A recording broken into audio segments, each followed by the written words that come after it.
Welcome to white page academy. ఈరోజు current అఫైర్స్లో భాగంగా మన ఫస్ట్ టాపిక్ సంసద్ ఖేల్ మహాకుంభ్. ఈ సంసద్ ఖేల్ మహాకుంభ్ ఎక్కడ జరుగుతుందంటే ఉత్తరప్రదేశ్లోని లక్నోలో ఉన్న సింగ్ బాబు స్టేడియంలో.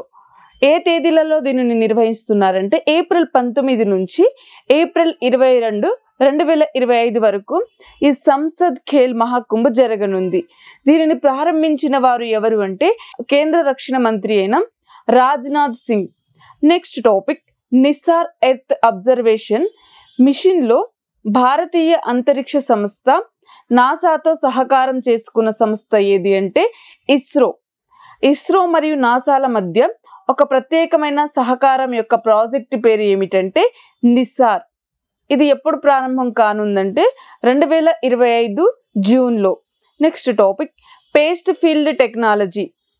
ఈ పేస్ట్ ఫీల్డ్ టెక్నాలజీ అనేది ఇది సౌత్ ఈస్టర్న్ కోల్ ఫీల్డ్స్ లిమిటెడ్లోని బొగ్గు గనుల కోసం ఈ పేస్ట్ ఫీల్డ్ టెక్నాలజీని అవలంబించిన భారతదేశంలో మొట్టమొదటి బొగ్గు PSUగా అవతరించింది.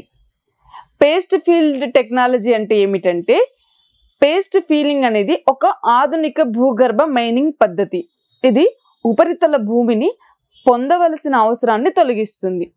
మన నెక్స్ట్ టాపిక్ మొట్టమొదటి semi automated deep water container transshipment terminal Vizhinjam అంతర్జాతీయ ఓడరేవు. ఇది ఎక్కడ అంటే కేరళలోని తిరువనంతపురం సమీపంలోని విజంజం అంతర్జాతీయ నౌకాశ్రయాన్ని ప్రారంభించబోతున్నారు. ఏ తేదీన దీనిని ప్రారంభించబోతున్నారంటే మే 2, 2025న. ఎవరు దీనిని ప్రారంభించబోతున్నారంటే నరేంద్ర మోడీ. ఇందులో భాగస్వామ్యం ఏ 2 సంస్థలు అంటే పబ్లిక్ మరియు ప్రైవేట్ 2 సంస్థలు ఇందులో భాగస్వామ్యంగా ఉంటున్నాయి. నెక్స్ట్ టాపిక్ బ్యూరోక్రటిక్ పునర్వ్యవస్థీకరణలో కొత్త రెవెన్యూ కార్యదర్శిగా ఇటీవల నియమితులైన వారు ఎవరు అంటే అరవింద్ శ్రీవాస్తవ. ఇతను సీనియర్ IAS అధికారి మరియు 1994 బ్యాచ్ కర్ణాటక కేడర్కి చెందినవారు.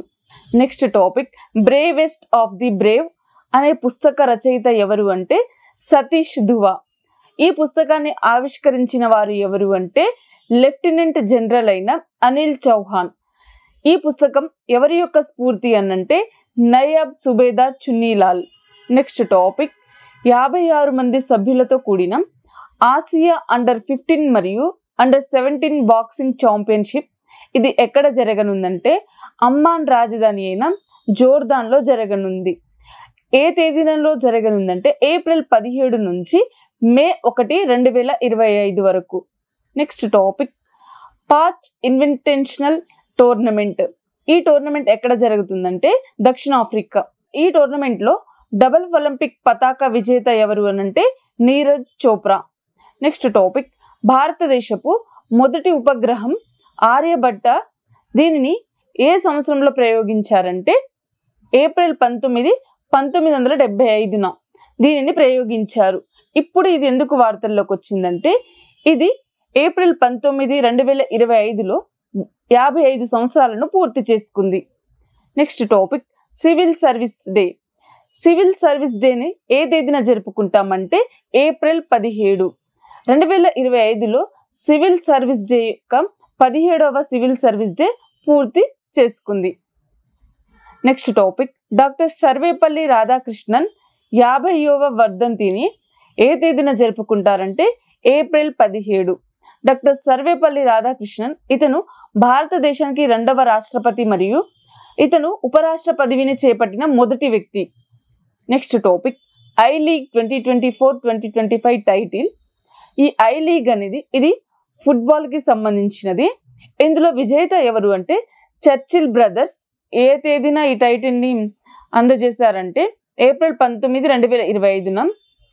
Next topic international big cat alliance. దీని యొక్క ప్రధాన కార్యాలయం ఎక్కడ ఉందంటే భారతదేశం. వన్యప్రాణుల సంరక్షణలో భారతదేశం యొక్క ప్రపంచ నాయకత్వాన్ని బలపరిచే ఒక మైలురాయి చర్యలో భారత ప్రభుత్వం దాని ప్రధాన కార్యాలయం మరియు సెక్రటేరియట్కు ఆతిథ్యం ఇవ్వడానికి ఇంటర్నేషనల్ బిగ్ క్యాట్ అలయన్స్ అధికారిక ఒప్పందంపై సంతకం చేసింది.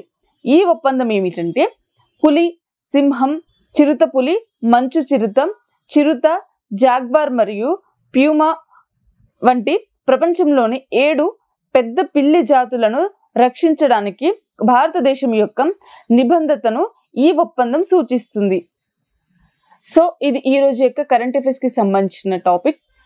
ఈ రోజు క్లాస్ కి సంబంధించిన PDF యాప్ లో ఉంది, డౌన్లోడ్ చేసుకోండి. వీడియోని లైక్ చేయండి, షేర్ చేయండి. Thank you.